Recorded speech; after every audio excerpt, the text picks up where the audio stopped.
Welcome to the Heavy Spoilers Show. I'm your host Paul, and after WandaVision, people thought I'd stop doing fan theory videos, but in the words of Captain America, no, I don't think I will. Now, the first episode of Falcon and the Winter Soldier has just dropped, and there's a lot to unpack from it, including who the new Cap is and what's going on with the Flag Smashers. Full spoilers ahead, so if you haven't had a chance to check it out yet, then I highly recommend that you take all the stupid with you for clicking this video in the first place. Probably not the best time to ask you to like the video, but if you enjoy it, then flag smash that thumbs up and subscribe for breakdowns on the show every week. With that out of the way, thank you for clicking this. Now let's get into it. Okay, so episode 1 of Fatwits, which is what I'm calling it now because that's what Disney abbreviated it to, that has a big reveal at the end of it that shows the shield has been taken up by a new Captain America. After Steve passed the mantle to Sam, the character clearly wrestled with whether he was worthy enough to carry the shield or not. In the 6 months since the events of Endgame, it seems like he's just had it hid under his bed like some dirty Maxim magazines you had when you were 14. Because we open on him getting ready to take it to the Smithsonian and then cut to the mission before that on the border of Libya, I think this cements that Sam hasn't taken the shield out with him ever. Now, we also know that he's been working alongside the Air Force for these 6 months, and that's a long time for him to go without picking it up. Clearly, this was a burden he didn't really want, as Cap not only stands as a hero, but he's also a symbol of America. In Sam Wilson, Captain America, which is the comic that the series is based on, Sam too pays lip service to this. He states that he thought being Captain America would just be about punching villains and attending parades, but it goes far beyond that. In the source material, America is on the brink of civil war, with the right and left at each other's throats, and Sam realises it's almost impossible to walk the line in which both will view him as their symbol of the country. Though this hasn't been brought up in the show yet, we can assume that it's aspects like this that have Sam questioning whether he's the right person or not. Thus, he gave the shield back, but I don't think that he ever believed he'd be replaced so quickly.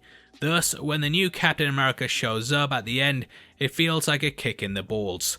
Now, we know from behind the scenes info that this is John Walker. For them to replace Sam so quickly, I think that the government has had this plan in place for a long time, and it's likely that they put him and other people through rigorous testing programs in order to select the right person for the job.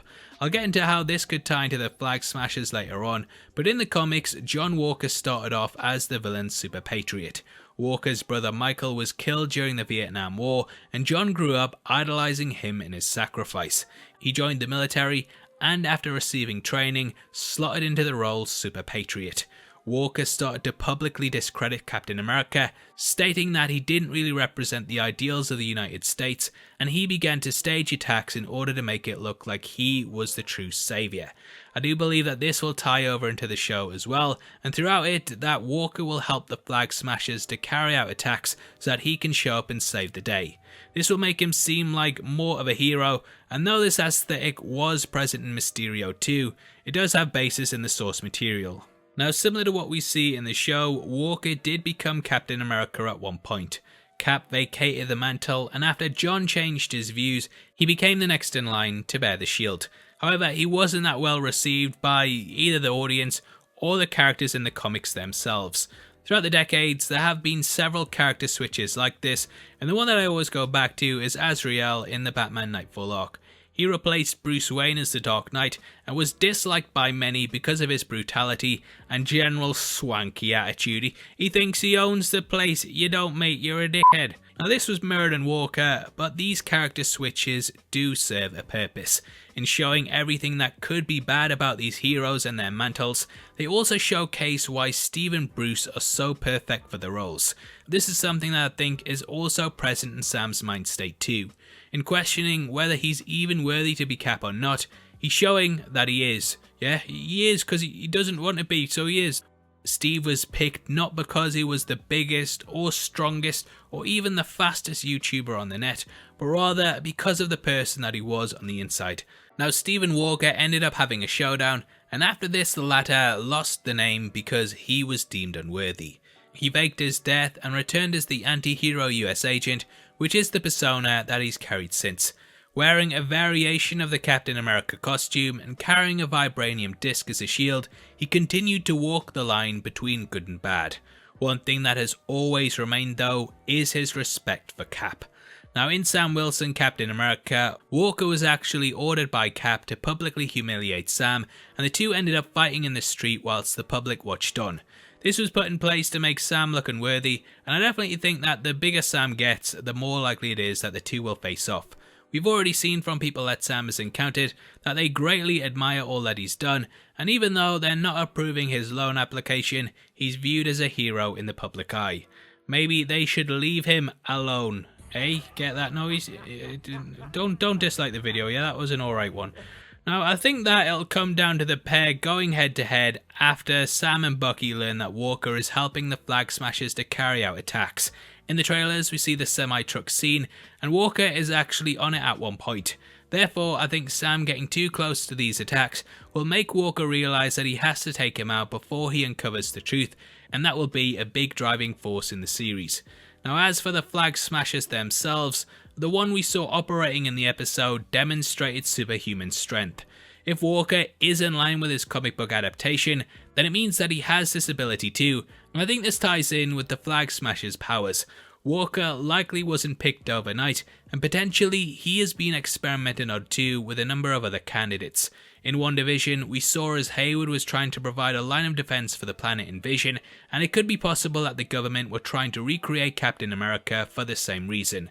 Walker made it all the way to the finish line, but there are potentially a lot of other people that ended up going through the process that have been left out in the wild.